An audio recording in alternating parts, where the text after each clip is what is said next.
Welcome to Popcorn Planet. I am Andy Signore. We got a special show today. We got two great guests. I'm so excited to bring you. And we got to break down this interview that happened last night on ABC News with George Stephanopoulos. Alec Baldwin finally speaking up about what happened on the set of Rust that cost the life of Helena Hutchins and shot his friend Joe D'Souza, the director and writer of Rust as well.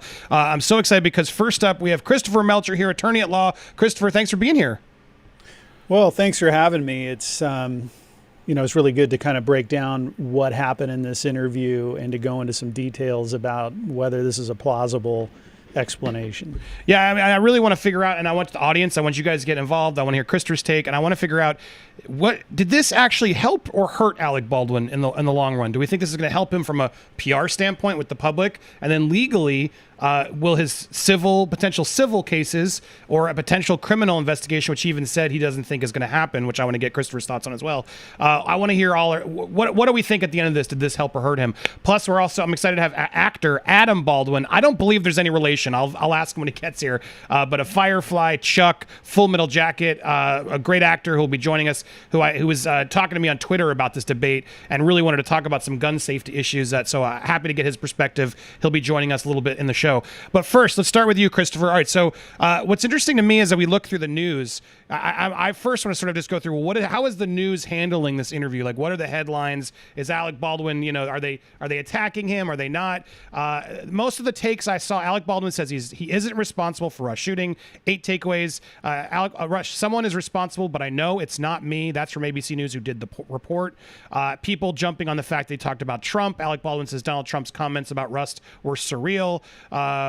John Schneider rails against Alec Baldwin for claiming he didn't pull the trigger.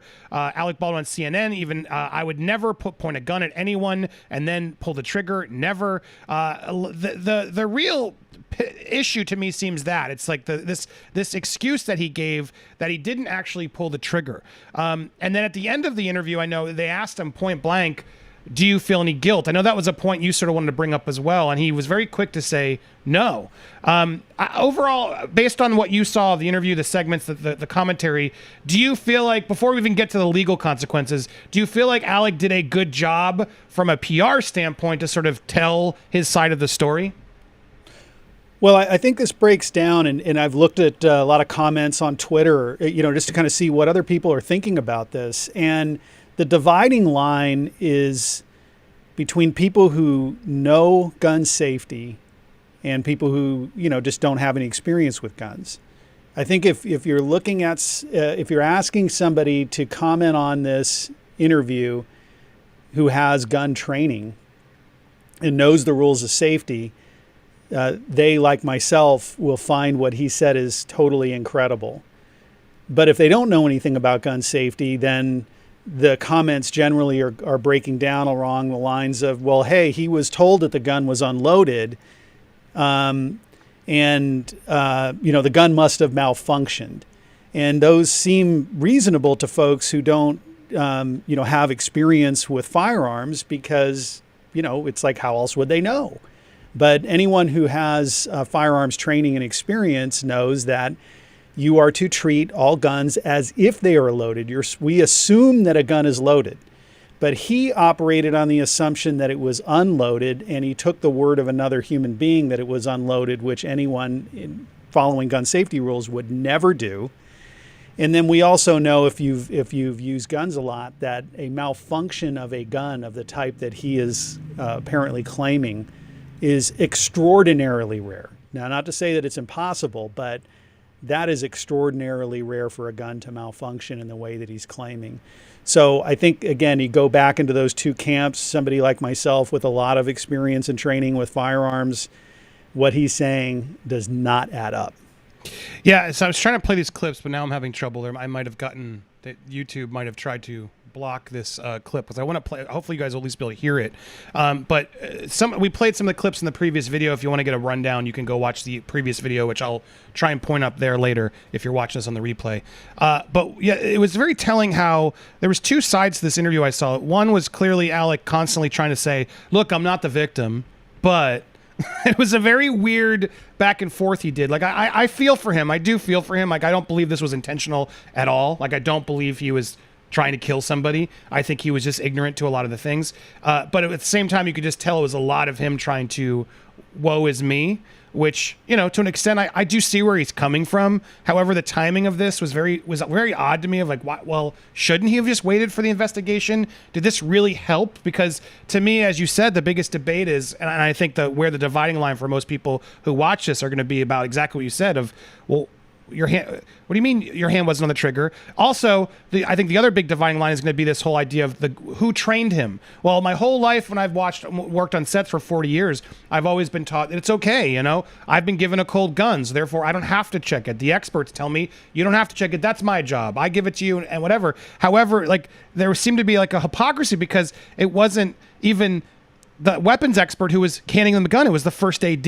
So when he admitted that and said, you know, look, all my years in the industry, you know, when I've done this, it's always been the prop guy who hands me the weapon. But the AD handed him the weapon. So shouldn't he have known better? And isn't even him admitting that, like, and sort of trying to play that excuse, going to be very dangerous for him? Well, it is, and there's inconsistencies here around this story. So, you know, again, he's saying, look, somebody handed me this gun, another person on the crew, and said that it was a cold gun, which in their parlance means unloaded, and he, you know, relied upon that. That's you know, the main feature of his case. However, the person that handed the gun to him should have never been involved in handing the gun or operating that gun. It's just that was not the first assistant director's role, David Hall's, to do. And, which, correct me if I'm wrong, I know you know some entertainment stuff too. It never is. Like, I know ADs. Like, the ADs never handle weapons, correct? That is completely against what the typical rules are on a movie set. Yeah, and this is not just some technicality. This is, you know, a gun, a firearm is a deadly weapon. It is, you know, it can kill people, obviously. And it would be similar to them using explosives on the set and saying, hey, we got to blow up this thing. And just carelessly saying, well, we're just going to have a PA or an extra or AD or somebody just like handling the dynamite or explosives. No, you don't do that. So there are protocols. This is, you know, the film industry. I mean, they have safety bulletins on this, very specific about who can handle and who can't, and a first assistant director cannot. Whether Alec Baldwin knew, you know, that, I really don't know. That'll come out in questioning. But he did, in fact, receive the firearm from somebody who was not qualified to hand it to him or to declare whether it was loaded or not. And also that first assistant director's attorney has been making inconsistent statements about the incident. So recently she says, yeah, my client verifies that Alec's finger was never on the trigger. He saw that from the beginning. Well, it was only a few words earlier that the same attorney said that David Halls, her client, had no business handling a firearm because he was not trained in that and that was not his job. And it was not his job to check, and he knows nothing about it. She even made some analogy about how ridiculous it would think to have a first assistant director check the gun. She said it would be just like expecting the first assistant director to check a camera angle or focus of the camera. Well, what she's saying is that my guy knows nothing about guns. Well, but then she's saying, oh, but I can verify that he didn't pull the trigger. He didn't have his finger on it. Well, she already established that her client knows nothing about guns. So right there, any comments that David Halls says about the operation of that gun are not consequential because the guy doesn't know anything about guns in the first place, which is obvious because he handed a loaded gun to the guy. Exactly. Well, I'm excited because we're inviting Adam Baldwin. He just showed up. I see him in the Zoom chat. I'm going to add him to the room to make sure he is here and listening. Adam, I believe, is going to be audio. He doesn't have video capability. But Adam, hopefully once he sets up his audio. Are you there, Adam? Hello. Hello, sir. Thanks for joining us. Well, thank you for having me on for clarity's sake. Yes, I appreciate it. And just for clarity's sake, you are not related to Alec Baldwin, correct? Not within the last several generations, probably going back hundreds of years. A long-lost, distant cousin, perhaps. Gotcha. Okay, but because Alec has a lot of brothers, and I think some people confuse. Oh, wait, is Adam Baldwin related? No, Adam Baldwin is not. I wanted to make sure we put that out for the record. But you may know Adam from some fantastic films and shows: Full Metal Jacket, Chuck, Firefly, Serenity. So many amazing works. So I'm a big fan of your work, sir. Thanks for being here. Oh, thank you. I really appreciated your podcast that I saw yesterday, teasing this further in-depth look today. Yeah, well, I'm excited to have you, and I want to get your insight, and we got some stuff to get to. But Christopher, I want to get back to where you were, and Adam, chime in if you have thoughts. But Christopher, I want to get back now to this fact of he does sort of seem to change. He makes it harder for himself in a way because he's acknowledging one that, in his experience, he's always handed it to the prop guy or the armorer, which he says is a new term to him, but then hands it to a first AD, which is not what you do on set. Adam, in fact, can you echo that? Like, you've been on a lot of sets. Do the first ADs handle weapons on your sets? Negative. Unless they are... No, they have other things to do. I think this was a rushed...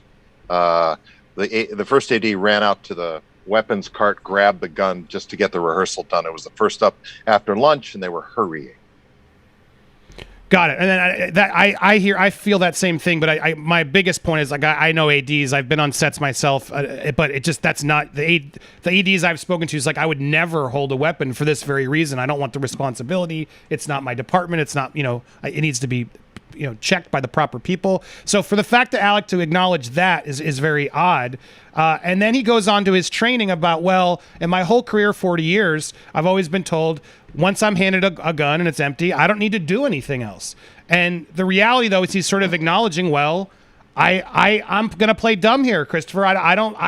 I've been told I never have to do that, so it's not my fault. This is an accident.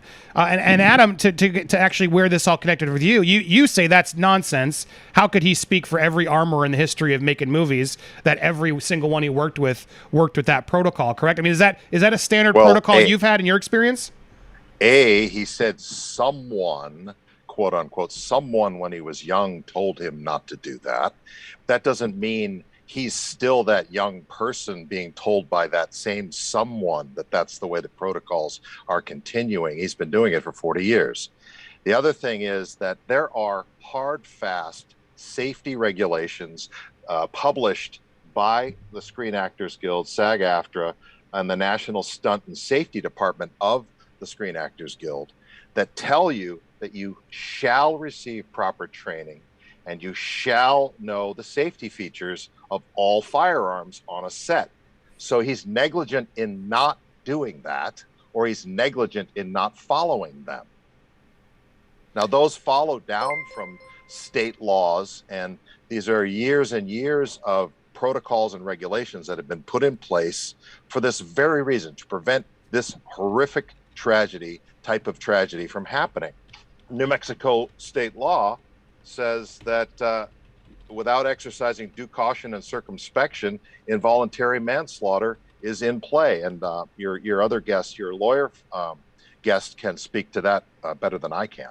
Yeah. So, Christopher, what is your take on all this? Like the fact that he's sort of admitting all this and saying, "Well, I've never had this experience. That's not what I've done." Is this going to hurt him in a court of law? Does this give the prosecution more ammo? Well, yeah. I mean, it's not an excuse. There's plenty of regulations, safety bulletin, all of the training. So that's all industry-wide requirements in the handling of a firearm. But it goes beyond that. It's common sense. This is a deadly weapon that he was handed, and he needs to treat it with that respect, just as if he's playing with explosives or he's driving a car blindfolded. It doesn't matter whatever example we use of doing something that is inherently dangerous, that is likely to lead to death without being safe. He has to check that gun. He has to make sure that somebody else checks it in his presence if he's unable to operate it himself. So this is a more complicated firearm. He would have normally the armorer demonstrate visually, physically, in front of his eyes, this thing is not loaded. Or if it is loaded with dummies or blanks, here are the blanks, here are the dummies. I'm proving to you that these are not real. That is the protocol that any reasonable person would follow before taking possession of a deadly weapon and pointing it at somebody. So he's absolutely, I think, guilty of involuntary manslaughter. I know he stated during the interview that he has some insight from the prosecution that he's not going to be charged. I hope that that's not true. And I know that they're actively investigating. They just did the search warrant on the supplier of the ammunition or supposed dummy rounds. So they're still looking into it. I was going to say, Arlie, thank you for the super chat. Andy, you've been in the entertainment industry. You know how this works. The armorer is the one that checks all firearms on set. If Alec was handed a gun and was told it's cold, how can he be responsible? Well, the armorer didn't hand him the gun. That's part of the problem here. There's a protocol because 99% of the time is what I think Alex said. I hand it to Hannah. Like on sets I've been, and Adam, I'm curious of your take because I know this isn't about politics. This is about gun safety and what the protocols are in Hollywood. So I appreciate your insight as someone who's been on a lot of sets and you've held a lot of weapons. In my limited experience, and I'm sure you've had more, Adam, like, yes, the armorer hands it. They keep it in safes. They don't let anybody touch those weapons except for them, and they check every round before they go in the weapon. There's so much protocol, and that's why accidents don't happen. But when you're strained and doing multiple jobs as an armorer, maybe Alec, he tried to claim, look, I wasn't hiring. I wasn't aware of that. I was a creative producer. I was involved in casting and the script. And I do kind of buy that. I don't know how much Alec was really paying attention to the bylines of the budget per se. But he should know that he's now on the hook as a producer on this film, and it's not a good look for him to just casually be like, oh, cool, the AD's handing, yeah, all right, Halls, okay, great, yeah, you checked it. He didn't even ask, it seems like. So he's handed a weapon, he says it's cold, and he just assumes it's right. And Christopher, Alec, I want to get your thoughts, and I want to go to you, Adam. I want to go to you first because it's a fair question I know some people are having. Like, he was told it was cold. Does that make him responsible? What are your thoughts on that, Adam? He is required to confirm that it is cold with his own eyes. He's required to do that. And he knows that he's required to do that because of the safety bulletins, because of his experience over 40 years. He's lying. Well, there you go. And so you're saying there are, because I didn't even know that rule was there, so I'm happy to hear that. That there are clear rules that as an actor, even when the armorer who's responsible for checking it, the armorer is responsible. The armorer never hands off the gun to anybody but the armorer and someone who's explicitly on the armorer's team. Is that correct? That's correct. It's held within the armorer's team or the armorer themselves or the assistant armorer until it's ready to go be used for rehearsal. Or you can request as an actor can I fire these blanks? And they'll say yes, generally, and you'll fire it in a safe direction just to get a feel for either a quarter load, half load, or even full load if they're using them, to get a feel for the weapon so that you're not surprised when it happens, because obviously as an actor you want to make it look authentic. So you need to get a sense that you've actually trained with this weapon. Now he's required to have trained with it and know all of the safety protocols and mechanisms of the specific weapon that he's using. So he was either negligent in not following those protocols and regulations and common sense, as your forgive me, your guest's first name again? Christopher. As Christopher stated, common sense and gun safety practice requires that of him. Now he failed to do that, and it's up to. But he confessed on the show last night to having dropped the hammer on the round. He confessed to doing that. Now, did he do it intentionally? No, obviously not. This is not intentional murder. This is negligent homicide or manslaughter. And I want to keep this portion of the show a little tighter. So, Christopher, and I want to do a second segment because I want to play that clip now that you brought that up, Adam. And I want to make that a standalone video because I think it's important. So, before I do that for another few minutes, if you guys can bear with me, Christopher, to wrap up this sort of segment here, based on everything we've seen here, based on the interview, did this help or hurt Alec? He's saying there's not going to be criminal charges. There already are 2 civil suits. But do you think this potentially could backfire, as some outlets are saying, and actually cause the investigator to feel more pressure to actually, maybe they would have ignored, but now that you've put your mouth out there like this, we have to pursue. What do you think the outcome's going to be? Well, yeah, I think it does hurt him. I respected the fact that he was willing to talk, because most people hide behind a lawyer and will not say anything under these circumstances. So I respected that he was going to come out and talk. But when you talk, you got to tell the truth. And your story has to be reasonable. And his story does not add up. And he said something that I think explains in my mind why he's doing this. He said, I could not live with myself when asked, are you guilty? Do you feel guilty? He says, I couldn't live with myself if I was. Yeah, can you hear it? Do you feel guilt? No. I feel that there is, I feel that someone is responsible for what happened, and I can't say who that is, but I know it's not me. I mean, I honest to God, if I felt that I was responsible, I might have killed myself if I thought I was responsible. Okay, there's that quote unquote, someone is responsible. Someone told him when he was young, someone is responsible. Well, yeah, and he's telling us the reason why it can't be him, because he's saying, I can't live with myself if I was responsible. And so really it's a matter of survival that he had to come up with an explanation that made him not responsible. So I think as simple as that. And that's why he's saying, like, hey, I didn't pull the trigger. Well, what most likely happened is that his finger was on the trigger when he cocked the gun and it went off. And sure, it wasn't intentional, but manslaughter, like Adam just said, does not require an intentional act, meaning it doesn't have to be done maliciously or with malice aforethought, like in a first-degree murder. It's doing an act that's likely to result in death without circumspection or caution, and that's exactly what he did. So he is guilty, whether he feels it that way or not. And I wish that he would have just came in and said, hey, I am responsible for this. There's no question about it. And take responsibility, rather than saying, gee, a month later, I'm still trying to figure out how this thing happened. Yeah, here's the other outrageous thing, Christopher. Thank you for that, Adam here.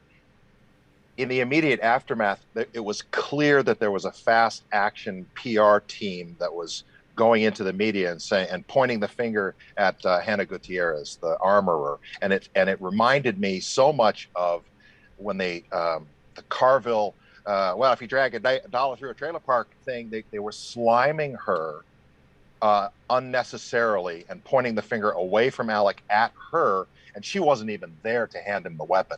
I think it's disgusting.